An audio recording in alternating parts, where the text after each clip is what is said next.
Assalamualaikum warahmatullahi wabarakatuh. Selamat pagi ya. Sebelum kita masuk ke tes psikologi, ada yang perlu mungkin diketahui dulu terkait dengan psikodiagnostik. Jadi ini dirasa perlu diketahui sebagai menambah wawasan untuk kita semua.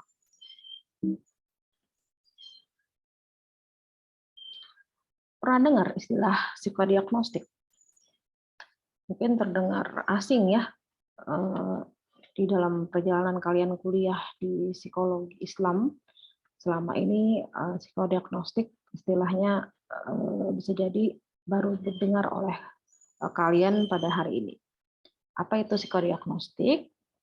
Ini arti psikodiagnostik kalau kita artikan secara sempit ya, atau bisa kita artikan per kata. Psikodiagnostik kan dari psiko itu artinya jiwa, kemudian diagnosa yang berhubungan dengan penyakit. Jadi kalau misalkan kita artikan secara harfiah atau sempit, maka psikodiagnostik itu adalah ilmu yang membicarakan tentang cara-cara untuk mengetahui keadaan penyakit atau dalam konteks di sini adalah kelainan jiwa.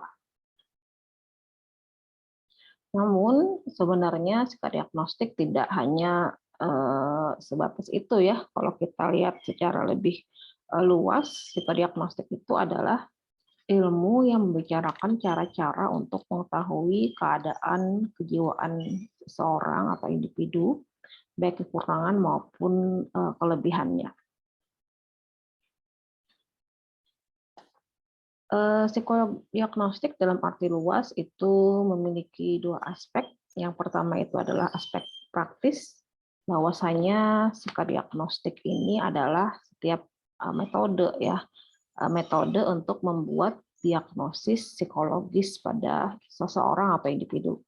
Misalnya ketika kita mau menterapi anak gitu, dalam proses menentukan terapi apa yang tepat untuk si anak, tentunya kita juga harus melakukan pemeriksaan dan dengan menggunakan berbagai macam metode.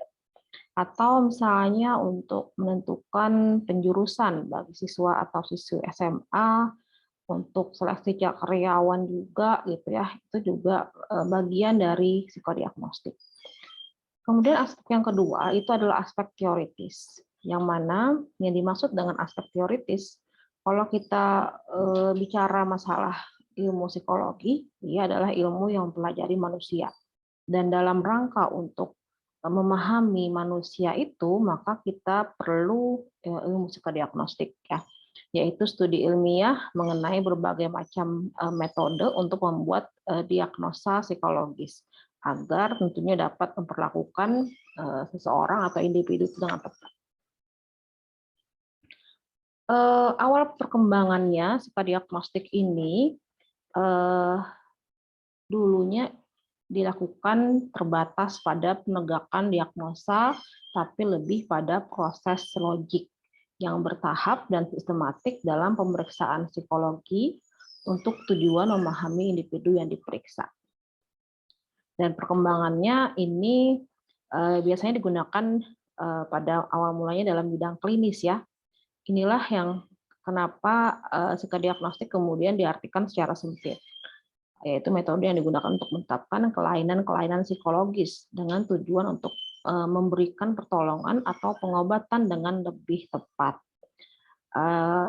Yang mengumumkan istilah psikodiagnostik ini itu bisa kita temukan ya dalam bukunya Rosah ya. Nah, Rosah ini yang awal mulanya membahasakan itu gitu. Jadi istilah tersebut dimunculkan pertama kali oleh Herman Rosah. Rosah ini juga alat tes ya, sebagai metode psikodiagnostik pada tahun 1921. Dan yang kemudian dikenal dengan nama tes Rosah. Kemudian dalam perkembangannya istilah psikodiagnostik ini tidak hanya digunakan dalam bidang klinis saja, tapi juga sudah meluas ke dalam bidang-bidang lain ya, baik itu bidang pendidikan, bidang industri, organisasi, dan sebagainya.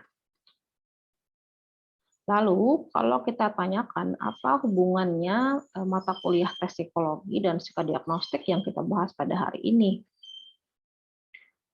Jadi, tadi kalau kita beracuan pada pengertian psikodiagnostik itu sendiri, ya bisa dikatakan bahwa psikodiagnostik itu adalah proses kita untuk memahami manusia ya, dengan rangka itu maka kita perlu melakukan pemeriksaan psikologis.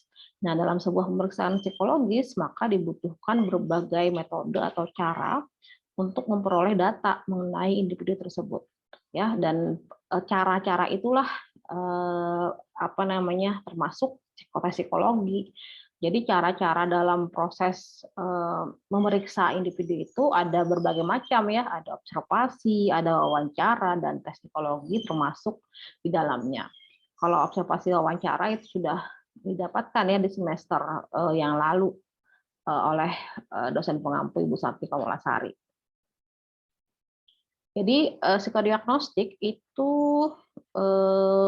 bisa jadi sama dengan tes psikologi ya, yaitu pengukuran yang objektif dan dibakukan atas sampel perilaku tertentu.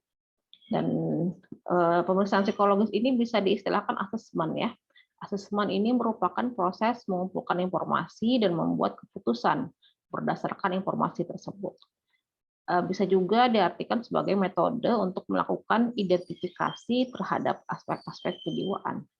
Dan psikodiagnostik ataupun asesmen itu prosedurnya sistematik. Jadi memang ada prosedur yang perlu kita ikuti ya untuk melakukan observasi perilaku, kemudian juga melakukan wawancara dan lain sebagainya agar data yang didapatkan itu valid dan reliable.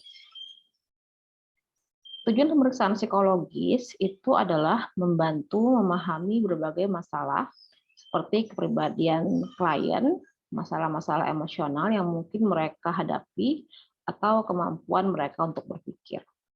Yang kedua, tujuan melakukan pemeriksaan psikologis yaitu mengidentifikasi penyebab masalah-masalah yang muncul ya, baik itu di sekolah, tempat kerja, ataupun hubungan sosial. Yang selanjutnya, yang ketiga, memprediksikan akibat dari masalah tersebut. Jadi dengan asesmen ini banyak sekali yang bisa didapatkan ya, selain tadi membantu memahami berbagai masalah yang terjadi pada seorang individu itu apa, kemudian mengidentifikasi, mencari tahu, merumuskan dinamikanya kenapa masalah itu terjadi gitu. Dan kemudian memprediksi gitu akibat dari masalah tersebut apa, dan pada akhirnya bisa memilih strategi untuk mengatasi masalah tersebut. Jadi semacam alur ya sistematis gitu dari proses asesmen. Nah, ini buku acuan yang digunakan ya untuk mata kuliah tes psikologi. Hal-hal yang terkait dalam proses pemeriksaan psikologi yaitu ada teknik dan cara dalam pemeriksaan psikologi. Jadi untuk tes psikologi itu khususnya itu berbagai macam ya alat tes yang nanti akan kalian pelajari, dan tiap alat tes itu berbagai macam juga administrasinya gitu, tekniknya gimana, terus caranya gimana gitu. Jadi itu yang memang harus kalian pahami. Dan kemudian setelah tahu teknik, cara, dan juga cara administrasinya, kemudian juga cara interpretasi terhadap hasil pemeriksaan psikologi. Dan pada akhirnya sampai kepada proses pengambilan keputusan tentang kepribadian orang yang diperiksa. Jadi untuk cara dan proses ini biasanya ini dilakukan oleh psikolog ya yang sudah profesi gitu. Cuma kalau untuk bagian teknik dan cara, kemudian pengadministrasian itu bisa dilakukan oleh asisten psikolog atau dalam hal ini sarjana psikologi seperti itu. Baik, itu kiranya pengantar untuk tes psikologi ya. Kita memahami terkait dengan psikodiagnostik. Sekian, terima kasih. Wassalamualaikum warahmatullahi wabarakatuh.